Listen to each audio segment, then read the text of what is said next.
¿Alguna duda hasta acá? Bien. Esta es una clase... Profe, Sí. ¿cómo era la designación para los jueces de los tribunales inferiores? Lo último que dijo, la última parte. Sí. Los jueces de los tribunales inferiores se abre una convocatoria, un concurso público, que lo abre el Consejo de la Magistratura, se presentan todos los aspirantes a ese concurso público, presentan los antecedentes, o sea, el currículum, todo lo que tengan, se toma un examen, luego hay instancias de evaluación presencial, una entrevista presencial, luego se arma un listado que se llama orden de mérito, en donde se va poniendo los puntajes de cada uno, y el que más puntos tiene va primero, el segundo que menos puntos, bla, bla, bla. De ese orden de mérito, los primeros 3 forman una terna, ¿está bien? Puede ser que el concurso esté llamado a varios juzgados, y entonces se arman distintas ternas con el orden de mérito, ¿está bien? El primero uno, el segundo otro, el tercero otro, quinto, cuarto, y así se van formando las ternas. Esas ternas se mandan al Poder Ejecutivo, el presidente elige a uno o a una de cada una de esas ternas, y manda ese pliego al Senado, que lo tiene que votar favorablemente. Si un juez muere, sí o sí se elige otro juez para completar la cantidad de 5 jueces que de la Corte te referís. Si se muere alguno o renuncia, un juez de la Corte, ¿a eso te referís, Verónica? Sí, sí, sí. Sí, profe, Sí. digo, si se muere acá en Argentina, por ejemplo, como son 5 jueces, ¿se tiene que elegir sí o sí otro, o esos 4 pueden quedar, o cómo es? Los 4 o los que quedan, de hecho la Corte estuvo formada por 3 por un tiempo, hasta que se nombraron a Rosencrantz y a Rosati, y la Corte sigue funcionando con los 3 que hay, y cuando se logran las mayorías, de acuerdo al proceso político, y para designar un nuevo juez, se lo designa, pero mientras no esté designado, no se puede nombrar uno nuevo, ¿está bien? Tiene que ser designado de acuerdo a la Constitución. Bien. Bueno, O sea, vamos al último. Sí. no es obligatorio los 5 jueces, no es obligatorio que sean 5 jueces. La cantidad de jueces la determina el Congreso, ¿está bien? Hoy la ley de creación de organización de la Corte habla que son 5 jueces. Si alguno de esos jueces, Dios no quiera, se fallece o renuncia o le pasa algo, hay que nombrar otro juez. El presidente tiene que elegir una nueva persona, y el Senado lo tiene que votar por 2/3 partes de los presentes. Mientras eso no pase, la Corte sigue funcionando con los que están. Y si se mueren todos, tendrán que nombrar a todos rápido, pero no hay... No es que... ¿Está bien? Hay que cumplir el procedimiento. Bien. Bueno, el último punto, se nos hizo, me extendí un poco en el tiempo, pero es necesario que lo veamos, es el tema de las atribuciones del Poder Judicial. ¿Está bien? Que son los artículos 116 en adelante. 116, 117, 118 y 119. Voy a tratar de ser lo más claro y lo más resumido posible. Nos vamos a concentrar en 2 artículos, en el 116 y 117. El 116, pero vamos a hablar de todos, ¿está bien? El 116 lo que establece es cuándo un caso es competencia federal. ¿Está bien? Cuándo una controversia debe ser decidida por la justicia federal. El 117 dice qué casos de esos que son de competencia federal son los que tienen que tramitar única y originariamente ante la Corte Suprema de Justicia de la Nación, ¿está bien? Y no ante los jueces federales inferiores. El 118 es uno de los artículos, hay 3 artículos en la Constitución argentina que establecen la obligatoriedad del juicio por jurados, ¿está bien? A pesar de que hay 3 artículos de la Constitución que establecen el juicio por jurados, el juicio por jurados en el sistema federal nunca se implementó. Es uno de los temas que parecería que se está queriendo implementar en la futura reforma, que todavía no la conocemos. Este artículo 118 también tiene una cláusula que ha sido muy importante y muy utilizada en los últimos años para el juzgamiento de los crímenes de lesa humanidad durante la última dictadura militar, que es una referencia que hace el artículo al derecho de gentes, o sea, al derecho internacional.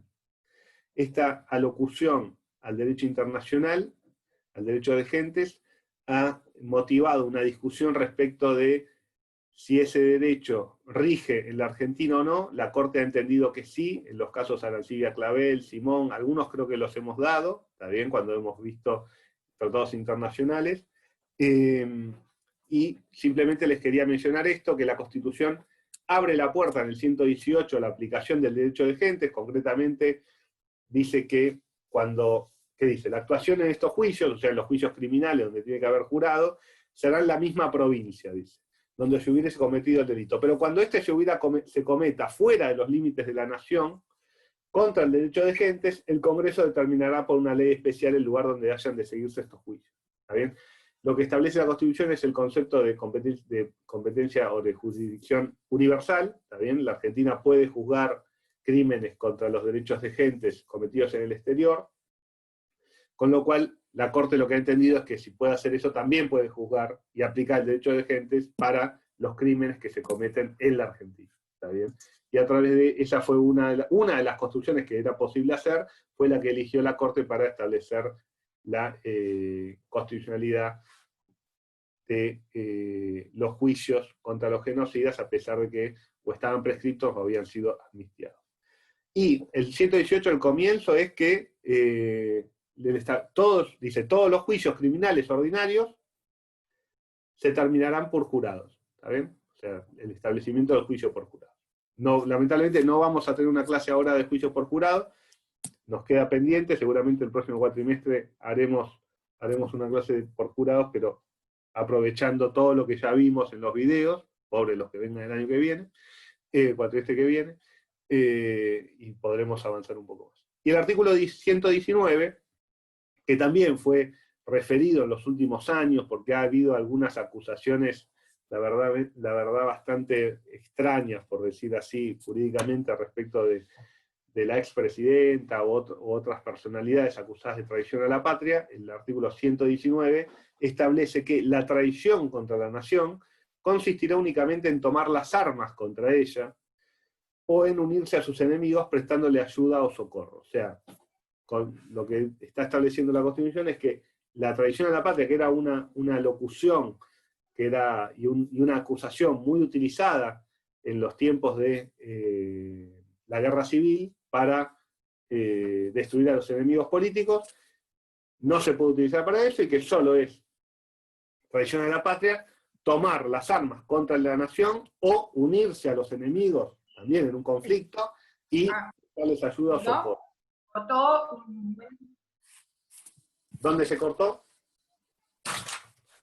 ¿Hola? ¿Se cortó? Nico, Sí, ¿dónde se cortó? Ahí Nico, sí, yo estoy. ¿Me ven bien? corto. ¿Me escuchan? Ahora sí, Un poco raro. ¿Ahora me escuchan?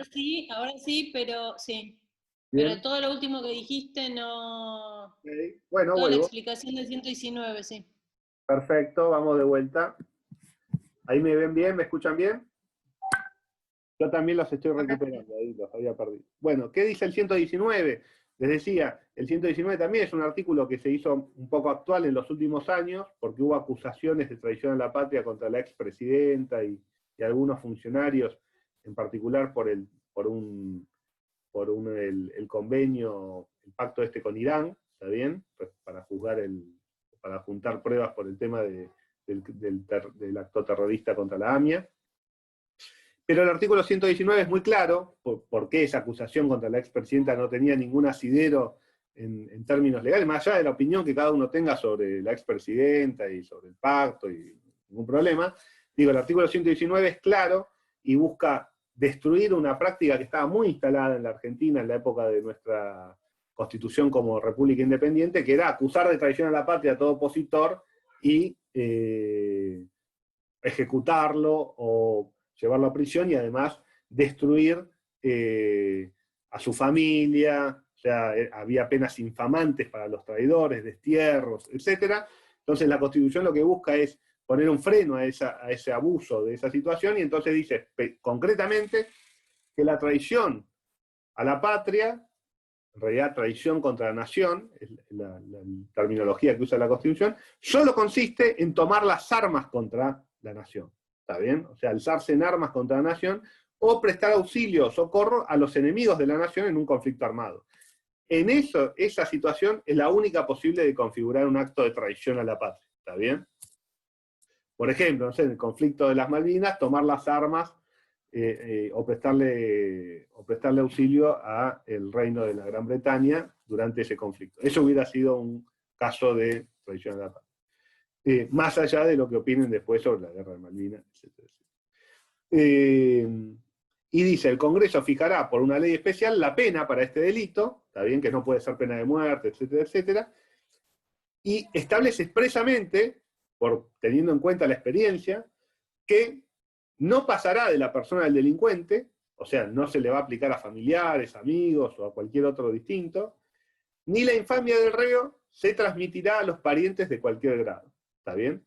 Este es uno de los principios también que van a ver en derecho penal, el principio de personalidad de la pena. El penado es la persona que cometió el delito, no ni la esposa, ni el hijo, ni el padre, ni ningún pariente. ¿Está bien? El principio de personalidad de la pena, que es clave. Pero volvamos al 116 y 117, que son los dos artículos que me interesa que veamos. El 116, habíamos dicho, establece qué temas son de jurisdicción federal.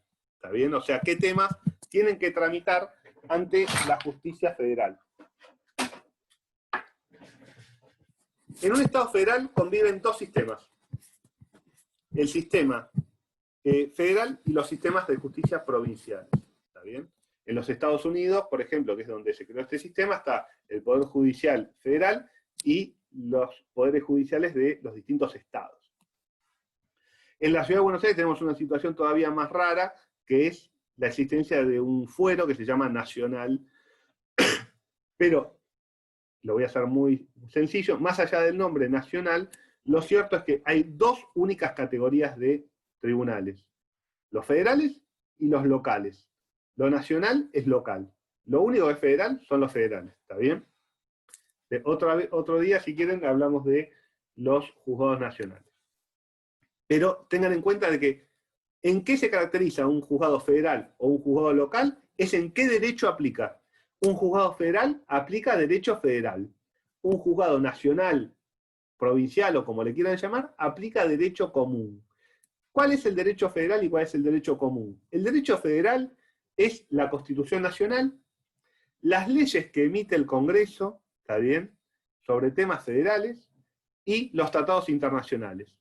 ¿Qué es el derecho? Eso es el derecho federal. Constitución Nacional, leyes del Congreso de carácter federal y tratados internacionales. ¿Qué es el derecho común? El derecho común es los códigos de fondo del artículo 75, inciso 12, o sea, los temas civiles, comerciales, penales, laborales. Todo eso es derecho común, ¿está bien? Que lo juzgan las provincias. En el diseño original norteamericano, tengan en cuenta de que el Código Civil es el Código Civil del gran estado de Luisiana, o del estado de California, o del estado de Nueva York. El Código Penal es el Código Penal de Texas, o el Código Penal de Massachusetts, o el Código Penal de Washington. ¿Está bien? En la Argentina no sé si, o sea, la legislación común es de carácter local en los Estados Unidos. En la Argentina se tomó una decisión distinta. A los fines de garantizar la unidad de legislación y de facilitar la organización nacional, se decidió que ese derecho común lo emita el Congreso también, ¿está bien? Pero esa normativa sea aplicable en las provincias, por los jueces de provincia, y sea derecho común, del artículo 75, inciso 12. Por eso, cuando vean el artículo 116, van a ver que dice: corresponde a la Corte Suprema y los tribunales inferiores de la Nación el conocimiento y decisión de todas las causas que versen sobre puntos regidos por la Constitución, por las leyes de la Nación, con la reserva hecha en el inciso 12 del artículo 75, o sea, no los códigos de fondo, eso no es derecho federal, y por los tratados con las naciones extranjeras.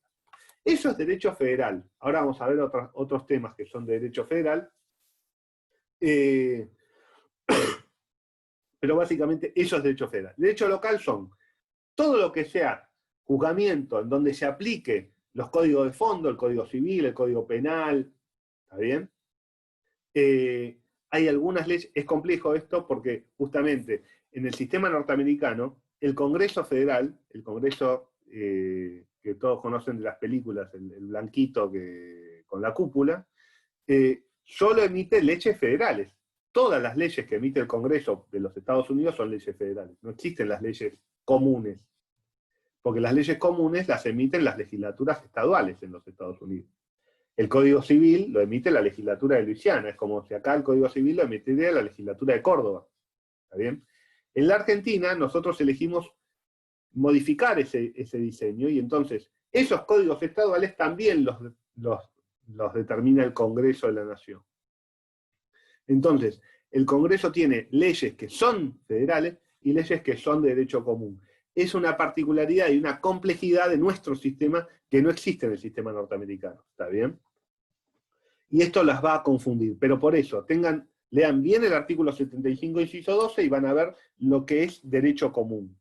A su vez, una complejidad más, porque obviamente esto si fuera fácil no tendríamos que estudiar 6 años esta materia, y después van a estudiar 6 años, se van a recibir con honores. Ojalá que si les gustó la cátedra y tienen ganas que un docente les entregue el título, nos elijan a nosotros, a mí, para que le entreguen el título. Para mí es un honor, siempre que un alumno o una alumna me elige para eso, es un mimo. Si alguna vez quieren hacerle un mimo a un docente que les haya gustado, elíjanlo, invítenlo a que le dé el título, es el mejor como mimo que le pueden dar a un docente. Se van a recibir, le van a dar el título, todo, y van a seguir estudiando porque esto no se termina nunca, ¿está bien? Yo ya me recibí hace 18 años y sigo estudiando, ¿está bien? Pero digo, hay normas que en principio serían de derecho común, pero que el Congreso las puede federalizar. O sea, el Congreso puede decidir que, supóngase, hay delitos que son de carácter federal. O sea, no todo el Código Penal es de derecho común. Pero un tip para saber cuáles son.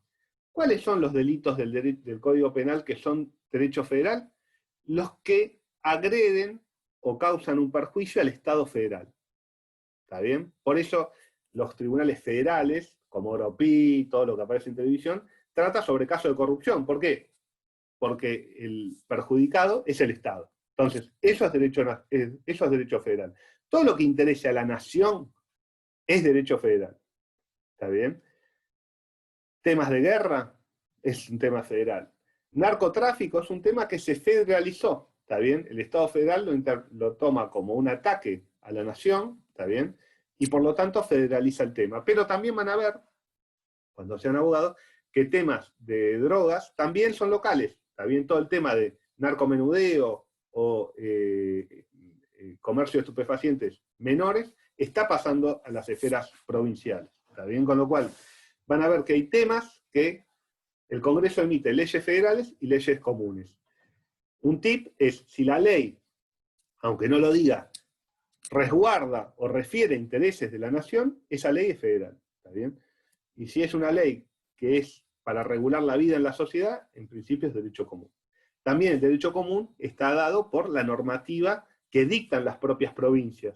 El código fiscal, la normativa administrativa, todo eso es derecho común. ¿Está bien? ¿Me siguen hasta acá? Bien. Entonces, lo que es federal va al fuero federal. La trata de mujeres es un crimen federal. ¿Está bien? ¿Por qué? Porque se federalizó. Se entiende que es de tal gravedad, lo que es grave, en principio, se federaliza. Lo que parece más grave. ¿Está bien? Con lo cual, ese es un crimen federal. Pero también puede ser perseguido por las provincias. Bien. ¿Qué temas son federales? Los que le interesan a la federación. ¿Qué le interesa a la federación? Al Estado Nacional, que la interpretación, ¿qué dice la Constitución?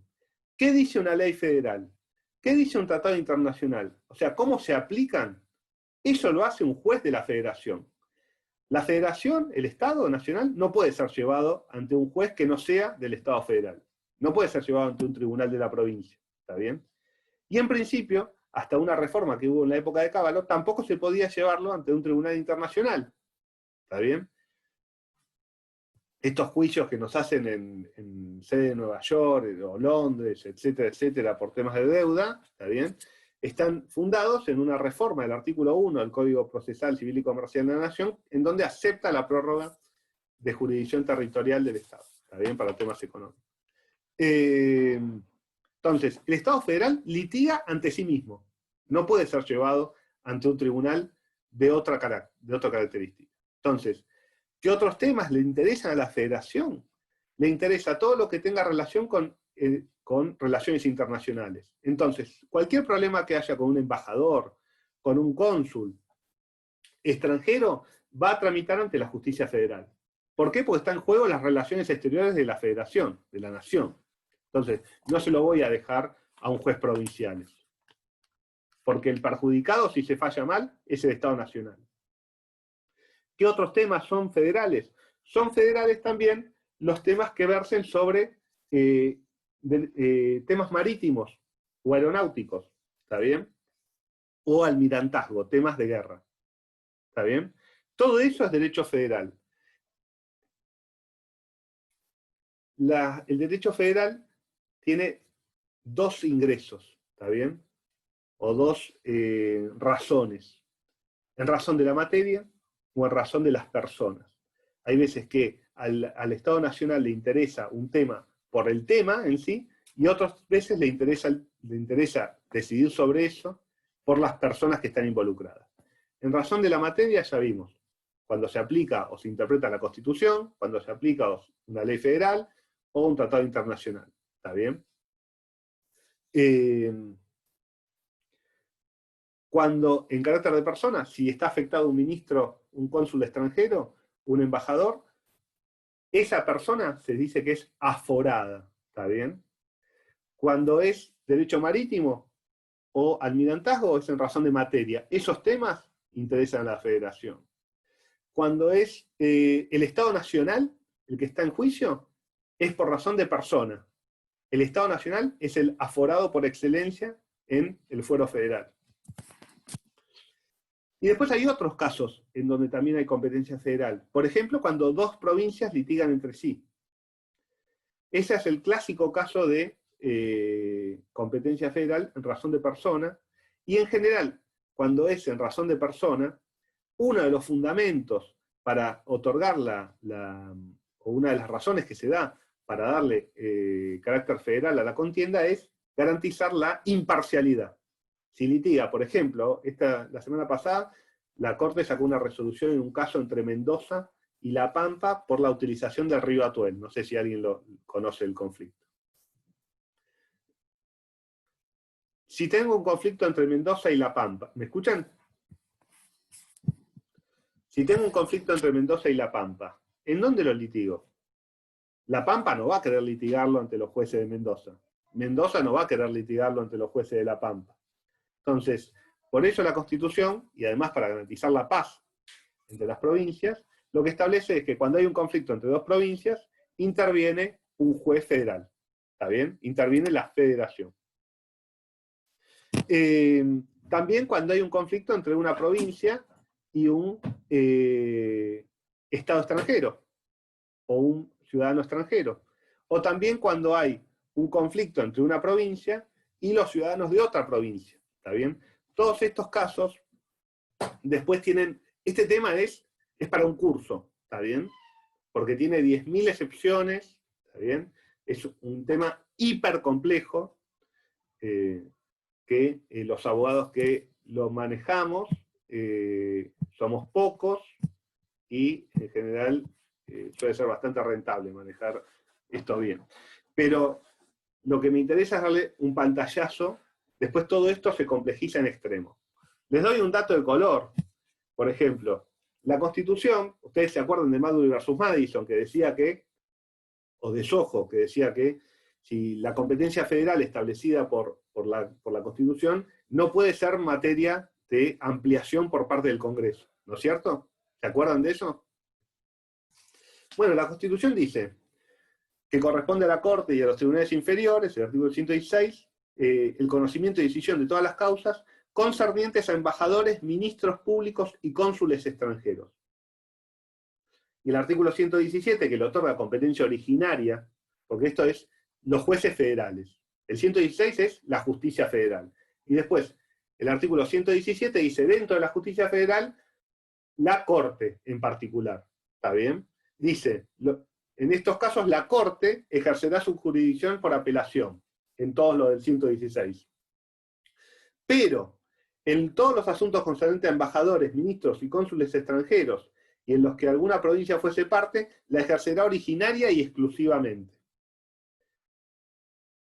Se dio el caso, hace unos años, que vino, si mal no recuerdo, era la reina de Dinamarca. Fue al Teatro Colón, la reina de Dinamarca, y le afanaron la capa en el Colón. La cuestión es que esa causa, ni el 116 ni el 117 hacen referencia a jefes de Estado. Hablan de embajadores, cónsules o ministros. El rey de Dinamarca, o la reina de Dinamarca, no es ni embajador, ni cónsul, ni ministro de Dinamarca. ¿Está bien?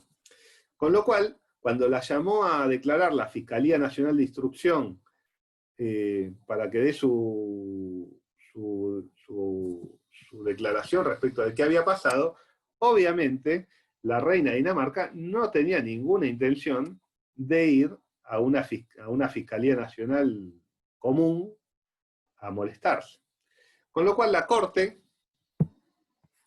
Cancillería, esto es lo que dicen los pasillos, los rumores, Cancillería llamó desesperada a la Corte asumió el caso, competencia originaria, y interpretó que el 116 también se aplica a jefe de Estado, lo cual es lo más razonable del mundo. Bueno, si un ministro extranjero interesa a la Federación y tiene que lidiar ante la Corte, más si hay un conflicto con un jefe de Estado extranjero. ¿Está bien?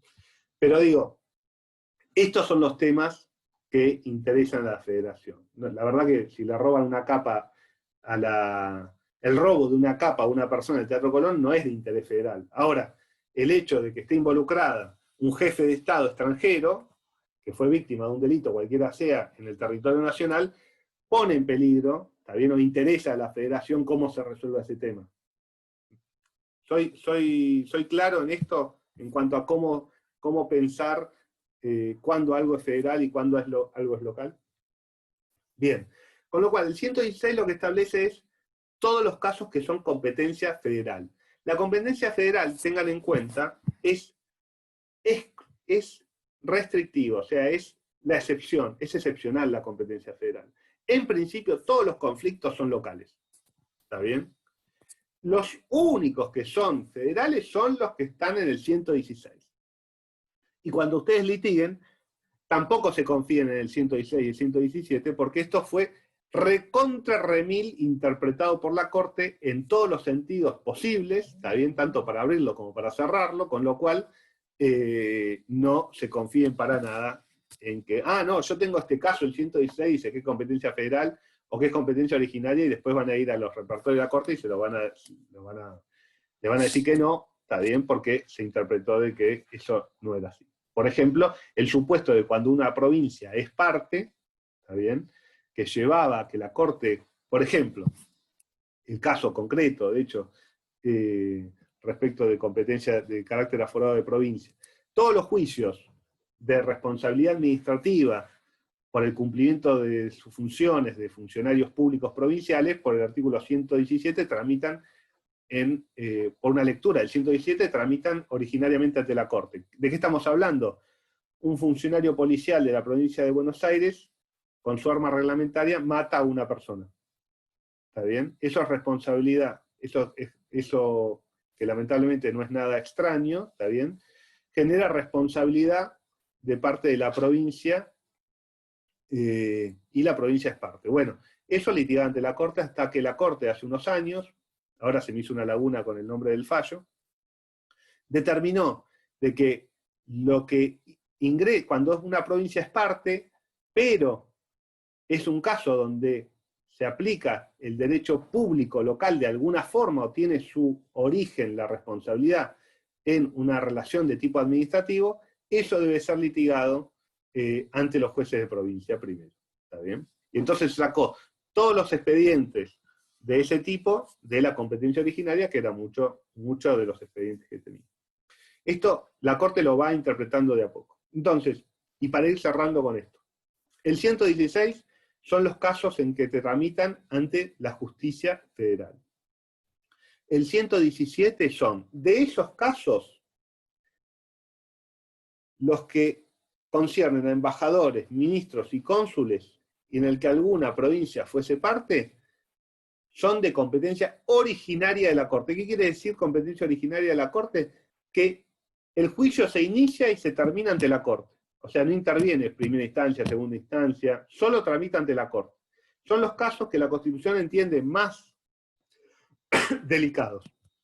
¿Está bien? Y entonces lo quiere poner al máximo tribunal como único responsable de esos casos.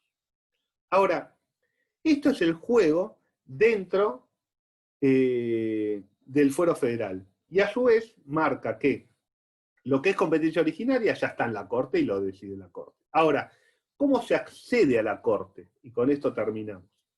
Se accede a través de dos recursos. Uno que fue declarado inconstitucional por la Corte en el 2014, que se llama Nadón, que era el recurso ordinario ante la Corte, y el famoso recurso extraordinario federal, que está legislado en el artículo 14 de la Ley 48.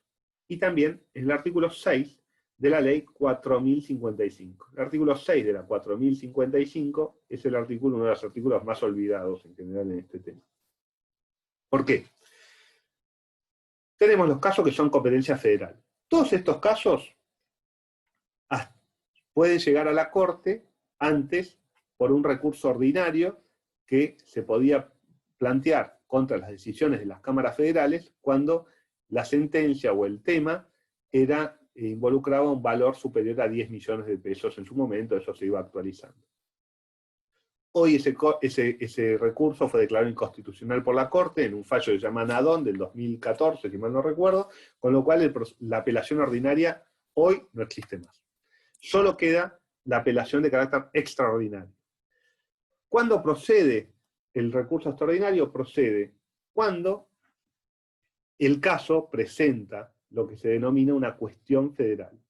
Todos los casos que litigan ante jurisdicción federal ya tienen cuestión federal porque todos esos casos remiten a la decisión, interpretación y aplicación de normativa federal. ¿Cuándo hay una cuestión federal? Cuando el caso, para decidir el caso, necesito aplicar e interpretar normativa federal. ¿Está bien? Hay básicamente tres supuestos, que son los tres supuestos del artículo 14 de la Ley 48 que habilitan la intervención de la Corte por vía de apelación. Y esto es muy importante que lo tengan en cuenta, tanto por el 109 como por el 117, que la jurisdicción apelada de la Corte la establece el Congreso. ¿Está bien? Está regulada por leyes. Por eso estamos hablando de la Ley 48, la Ley 4055, esto depende de cómo lo determine el Congreso.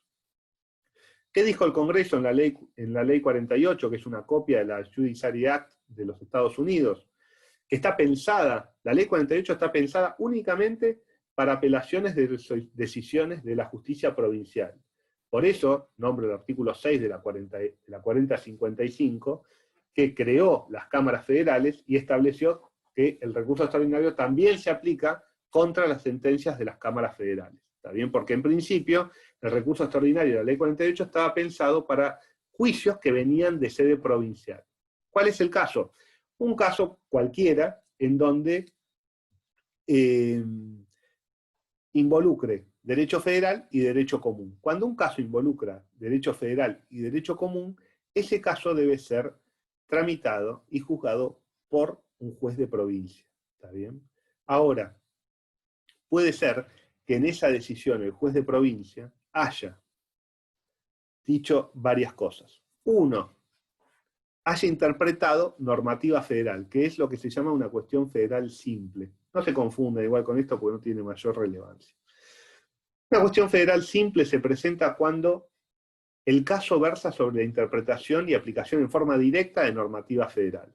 ¿Está bien? Entonces, un juez de provincia aplica una norma del Código Civil y además interpreta una norma federal. Bueno, al interpretar norma federal, el caso genera una cuestión federal o una cuestión constitucional, y ese tema puede ser sometido a discusión ante la Corte Suprema. ¿Está bien? Si no me entienden, párenme, y lo más probable es que no me entiendan, porque este tema también es un tema de seminario de 2 años. ¿Está bien? De hecho, estamos viendo si el año que viene abrimos un curso de CPO a mi cargo con otro colega de recursos extraordinarios para explicar esto. Otro supuesto que habilita la promoción de un recurso extraordinario es cuando, por ejemplo, ustedes inician un juicio ante la justicia de la provincia de Buenos Aires y dicen que la ley tal de la provincia de Buenos Aires es inconstitucional porque viola tal artículo de la Constitución Nacional. Si el juez de provincia entiende de que esa ley es constitucional, o sea, no la declara inconstitucional, eso habilita el recurso extraordinario. ¿Por qué? Porque está aplicando normativa local sobre normativa federal que está acusada de inconstitucional. Entonces, como lo que interesa a la justicia federal es garantizar la supremacía del derecho federal, a los jueces federales les va a interesar a la Corte decir, a ver, ¿cómo? ¿Esta es constitucional o no? Porque ¿cómo? No me está aplicando acá, la parte está diciendo que se aplica la Constitución, y usted está aplicando la ley provincial. Bueno, a ver, me interesa ver si esa ley provincial es o no es constitucional. Y luego están los conflictos entre normas, ¿está bien? Y entre normas y autoridades. Siempre que la justicia provincial le dé la victoria o gane el derecho local frente al derecho federal, ¿está bien? Va a haber una cuestión federal susceptible de plantear un recurso extraordinario. El tercer supuesto es cuando una autoridad nacional ejerce un acto, ¿está bien? O una ley nacional es declarada inconstitucional por un juez de provincia, o una medida federal es invalidada por un juez de provincia. Entonces ahí la Corte dice, no, ¿y usted quién es para invalidar una decisión o una norma de un poder federal? ¿Por qué? Porque acá hay un principio básico en la relación entre derecho federal y derecho local. El derecho federal es supremo, ¿está bien? En un conflicto entre el derecho federal y el derecho local, gana siempre el derecho federal, ¿está bien? Entonces, en aquellos casos en donde haya ganado el derecho local, se va a generar una cuestión federal. Esta es una explicación introductoria plenamente, ¿está bien? El tema tiene millones de aristas, ¿está bien? Tiene muchos requisitos formales, ¿está bien? Es mucho más complejo, pero yo lo que quiero es que ustedes entiendan cómo funciona. Si ustedes entienden cómo funciona, después el resto del estudio de cómo es el recurso extraordinario federal se vuelve más sencillo.